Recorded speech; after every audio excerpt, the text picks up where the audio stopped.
Caitlin Clark. Caitlin Clark. Caitlin Clark. Caitlin Clark. Caitlin Clark. So, yeah, man, it's honestly sad. It's sad that we've reached a point where people can't just like a basketball player for basketball reasons. Skill, pause, shot making, IQ, the ability to pull people into the game and make it entertaining. That's supposed to be the whole point. But somehow, we've completely lost the plot. And this brings us to what Skip Bayless recently said. Skip basically admitted that he felt uncomfortable openly supporting Caitlin Clark on national TV or on social media, not because of her game, but because he didn't want to be labeled a racist. Let that sink in. A media veteran saying he hesitated to praise a player because she's white, and he's afraid of how that support might be interpreted. That's ridiculous. And the uncomfortable truth is this didn't come out of nowhere. A lot of WNBA players and voices around the league have helped create this environment. Caitlin Clark fans across the board have been painted with the same brush. Black fans, Hispanic fans, white fans, it doesn't matter. If you support Caitlin Clark, you get labeled, insulted, and dismissed. That's not about basketball anymore. We've even seen players push narratives about racial incidents, investigations, and accusations that end up going nowhere. Yet the damage is already done. The conversation becomes toxic instead of constructive. What makes this even more telling is that someone like Gilbert Arenas, a former player, a black man, can speak honestly about Caitlin Clark's impact, her value, and what she brings to the game, without all the nonsense. That contrast matters. We're going to break down exactly what Skip Bayless said and why this situation is unfortunate for the sport as a whole. Welcome to TFD. Like, comment, subscribe, share the channel, hit that notification bell, and let's keep it rolling. I started watching the WNBA much more closely than I ever had, and I started to think, deep down in my psyche, wait a second, she's really good. But I'll be the first to admit, I felt guilty saying so on TV or on social media. I did not want to look like this red state white guy cheering for this red state white girl. Our country feels split enough racially already. I didn't want to pour gasoline on that fire. Maybe I was wrong about this, but Caitlin Clark started to feel like, to me, some sort of new right-wing symbol. White woman dominating the game, dominated by black men and women for years and years. I could almost hear some people thinking, white power, baby. There were definitely people who took that angle, no doubt about it. But there are also a lot of people, myself included, who simply like Caitlin Clark because of basketball. Purely basketball. The skill, the shooting range, the creativity, the confidence. That should be enough. You should be able to be a fan if it's genuine and rooted in appreciation for someone's game and their skill set. I don't care if you're Mexican, Asian, black, white, none of that should matter. I'll give you a personal example.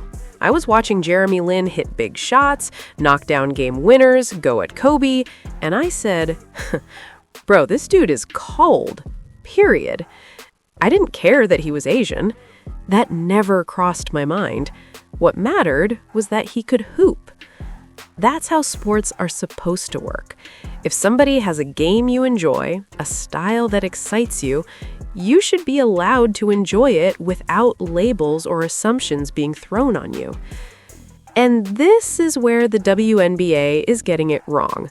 A lot of players don't understand the value Caitlin Clark is bringing to the league, and they're blowing it. They're fumbling a massive opportunity, and it's nasty work. Which is why we have to get to what Gilbert Arenas had to say, because he broke this down honestly and without bias. Let's get into it. God gave you a person, and now you're rejecting it. Y'all should be like Caesar. I appreciate you, Caitlin. Thank you. I can eat a little bit better. She got paid this. She get a signature shoe. Hey, I'm a two-time MVP. I'm a champion. The fact that there's this much animosity about the person that's feeding you. And I'm going to say it just like she's feeding y'all. Yes. Doors that y'all didn't do. So to be honest, shut up. Because y'all couldn't do it. Just accept it and benefit. Be happy. I'm talking about in college. Who plays the style that how? What is the plays? style? Just threes? Wow. It's not just threes. What is her style? Second page. Next question. So you had the #1 pick this year. You would take Paige over Caitlin? Absolutely. Yeah, and everybody can see it. With Gilbert, it doesn't matter that she's white. He doesn't care if she's white, black, Korean, or anything else.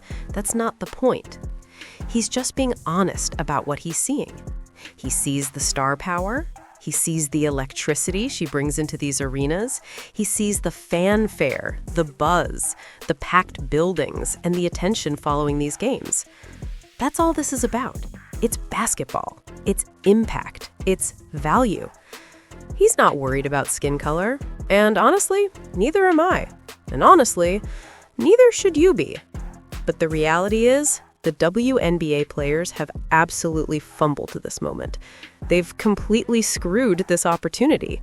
Instead of embracing what's in front of them, they've pushed it away.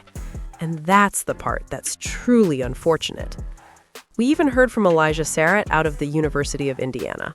Let's go ahead and take a look at what he had to say. I got a nice little apartment out there. I just chill with. I got my dog and great town, great people. That's what I'm gonna miss the most. Cece.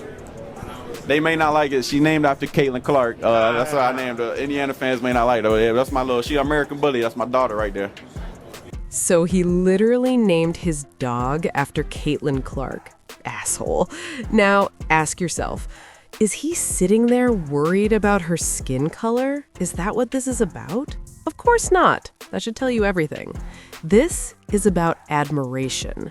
It's about appreciation for someone's game and the way they play basketball. That's it. What does race have to do with that? What does it matter, man? The problem is, some WNBA players have completely mishandled the situation. They've turned something positive into something divisive. And look, let's be real.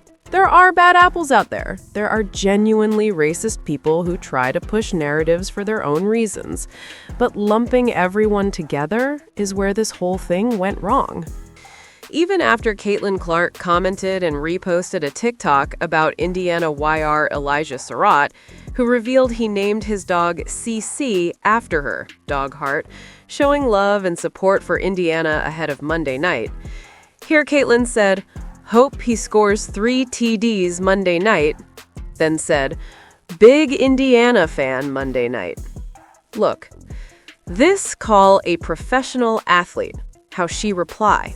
See her present of mind. That's called a professional athlete, man. But at the end of the day, pay them no mind, man. Like, they are irrelevant. You know what I mean? So there's a CBA update out from NBC Sports, and it really highlights why the WNBA and the WNBPA are still nowhere near being on the same page. When you actually read through it, you can see why the situation keeps dragging on and why frustration is building on all sides. So, according to the report, while WNBA players are scattered across the country and world during the offseason, playing in domestic leagues like Unrivaled and the upcoming Athletes Unlimited, along with international leagues in Europe, China, and Australia, a small group of advocates decided to stage a public demonstration. Last Friday, they held a call to action in front of the NBA store in New York City. The messaging was clear. Signs read things like, "Tell Commissioner Kathy Engelbert and Adam Silver to get this CBA done," and of course, the familiar line, "Without the players, there's no WNBA." So instead of this being handled quietly at the negotiating table, you've got players and advocates trying to win the public perception battle. And to be honest, that's time and energy that could probably be better spent actually getting a deal done. To really drive the point home, there was even a giant inflatable rat sitting on Fifth Avenue. If you've ever been to New York, you know that rat has been a symbol of unions and workers' rights for over 40 years. The optics were intentional. Now, on the legal and operational side, both parties agreed to a moratorium the following Monday. That temporarily halted administrative legal action and paused the free agency period, which under the current system would have already begun. This isn't unprecedented. The same thing happened during the previous CBA cycle more than 6 years ago, when the agreement was finalized right before the new year. All of this is laid out in Article 5, Section 15 of the 2020 CBA. The main disagreements between both sides have been about how revenue should be shared and what benefits the WNBA should provide. There are also questions that both sides face regarding how the WNBA continues on the path to becoming a sustainable, mainstream entertainment property.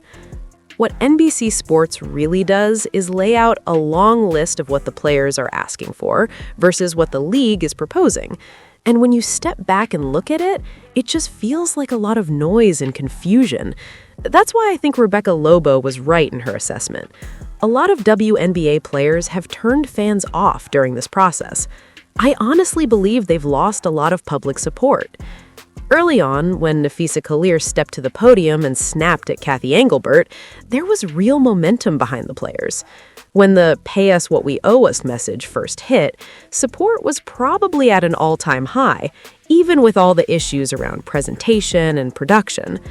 But as this thing dragged on, as more statements came out, and as players continued trying to sway public opinion mid-negotiation, it started to look sloppy. Instead of strengthening their position, it made them look disorganized and, to some fans, out of touch. And that's the reality. The longer this has gone on, the more people have tuned it out. Get down in the comments and let me know what you think. Make sure you like, comment, subscribe, and share the channel.